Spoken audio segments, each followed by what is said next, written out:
Et place à présent à un nouveau numéro de l'histoire des Juifs de France en compagnie, comme tous les jours, de Christophe Dard. Et nous poursuivons ce matin l'épisode consacré à la rafle du Veldiv, les 16 et 17 juillet 1942, la plus grande arrestation de Juifs de la Seconde Guerre mondiale.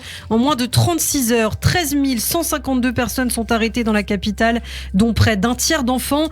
Nous allons voir maintenant que la rafle du Veldiv va mettre du temps à être reconnue comme une opération majeure et un tournant dans la sinistre politique de déportation des Juifs de France. D'abord, concernant les responsables de la rafle côté français, il faut effectivement attendre 1979 pour que Jean Leguet, délégué de la police de Vichy en zone occupée, soit inculpé pour son implication dans l'organisation de cette triste rafle. Il meurt en 1989 avant d'être jugé. Effectivement, et on peut parler bien sûr aussi peut-être du plus connu d'entre eux aussi, René Bousquet, secrétaire général de la police à l'époque des faits, qualifié par Himmler, le chef de la SS, de collaborateur précieux.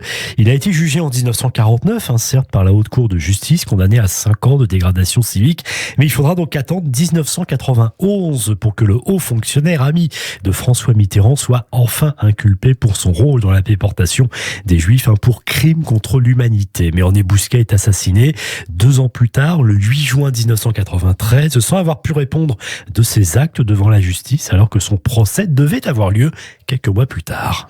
C'est en mémoire de la rafle que le 16 juillet a été choisi par le président François Mitterrand en 1993 pour instituer la journée nationale à la mémoire des victimes des persécutions racistes et antisémites commises par le régime de Vichy. Mais pendant longtemps, aucun président de la République ne veut reconnaître la responsabilité de l'État français. C'est là le mot important dans cette rafle du Veldiv. Et c'est en 1995 que Jacques Chirac, élu 2 mois plus tôt, va rompre avec cette position et reconnaître officiellement l'implication de la France dans la rafle. C'était précisément le 16 juillet 1995 à l'occasion du 53e anniversaire de cette rafle. Ces heures noires souillent à jamais notre histoire et sont une injure à notre passé et à nos traditions.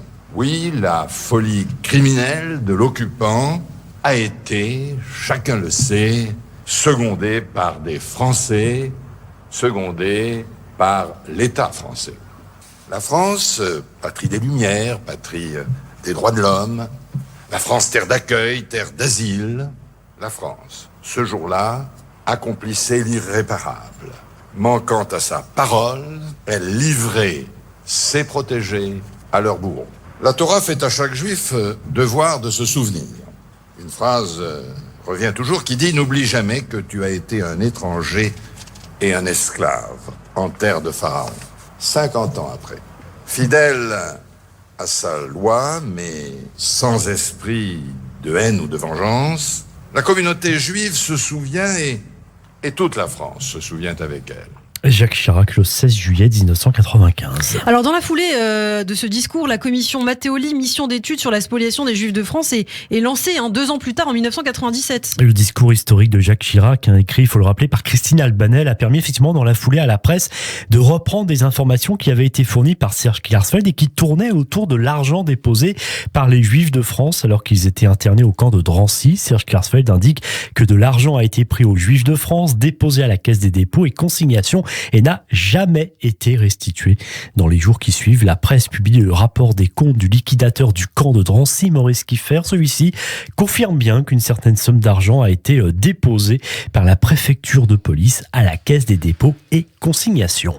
La loi du 10 juillet 2000 officialise cette date du 16 juillet en instaurant une journée nationale à la mémoire des victimes des crimes racistes et antisémites de l'État français et d'hommage aux Justes de France. Et oui, on a ajouté le nom État français et surtout effectivement la présence aussi des Justes dans cet intitulé. Depuis, tous les présidents, bien sûr, se sont pliés à cette règle de bien rappeler que c'est la France qui a commis ce crime. Le 22 juillet 2012, lors de la célébration du 70e anniversaire de la rafle, le président de la République, François Hollande, déclare que ce crime fut commis en France par la France.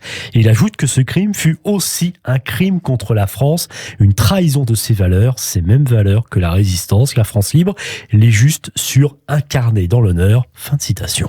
À l'occasion de la célébration du 75e anniversaire de la rafle le 16 juillet 2017, le président de la République Emmanuel Macron, aux côtés du Premier ministre israélien Benjamin Netanyahou, invité pour l'occasion, et Radio J était d'ailleurs présent, réaffirme la responsabilité l'instabilité de la France. Mais aujourd'hui encore, au sein de la classe politique, mais pas que, aussi chez de nombreux intellectuels, certains contestent cela, car pour eux, cela reviendrait d'une part à dédouaner l'Allemagne nazie, qui a quand même été à l'origine bien sûr de tout cela, et d'autre part aussi de considérer finalement que le régime de Vichy a été voulu par les Français, il faisait partie intégrante de la France, alors qu'il faut bien sûr rappeler que c'est un régime d'exception mis en place de manière autoritaire dans des circonstances exceptionnelles, et qu'en l'occurrence pour eux, ce n'était justement pas la France.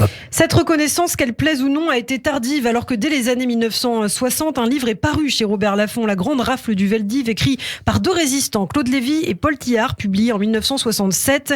La rafle du Veldiv s'installe donc peu à peu dans l'imaginaire collectif comme un symbole des persécutions contre les Juifs. Et c'est surtout à partir des années 1990 que la rafle du Veldiv fait l'objet de nombreux documentaires, témoignages des rares survivants, également de romans. Éric Orsena consacre par exemple un chapitre de ce roman, L'exposition coloniale, en 1988 à la rafle du Veldiv. Et en 2011, dans Des gens très bien, l'écrivain Alexandre Jardin évoque le passé vichysois de son grand-père Jean Jardin et s'interroge notamment sur le rôle de celui-ci lors de la rafle du Veldiv, alors qu'il était directeur de cabinet du président du Conseil, Pierre Laval, qui, il faut s'en souvenir, a joué un rôle clé dans les négociations avec les nazis concernant cette rafle.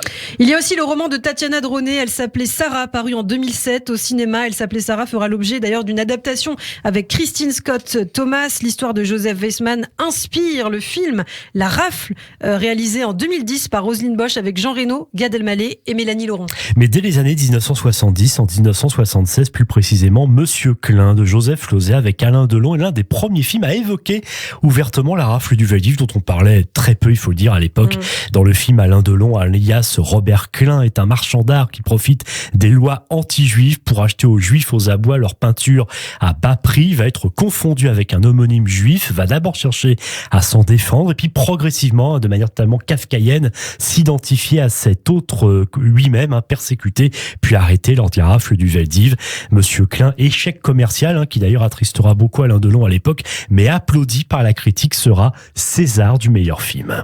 Et à l'occasion des 80 ans cette année de la rafle du Veldiv, plusieurs parutions reviennent sur ce sinistre épisode de l'histoire de France. 16 planches réalisées par Cabu pour illustrer l'ouvrage La Grande Rafle du Veldiv, écrit par deux résistants, Claude Lévy et Paul Tillard, donc en 1967, sont publiées pour la première fois dans un livre.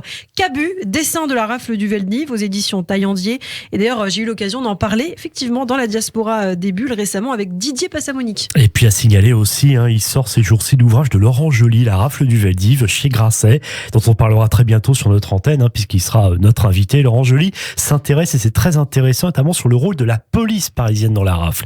4000 dossiers d'épuration, des agents de la préfecture de police ont été dépouillés, plus de 150 à bord de la rafle et ses suites. Et l'auteur montre aussi, c'est intéressant, que d'un arrondissement à l'autre, les chiffres sur le nombre de juifs déportés sont très variables. On passe par exemple de 20% dans le 2e arrondissement à plus de 60% dans le 12e, alors que concrètement les agents n'avaient pas obligation, n'avaient pas de chiffrage précis de juifs à déporter, à arrêter puis à déporter.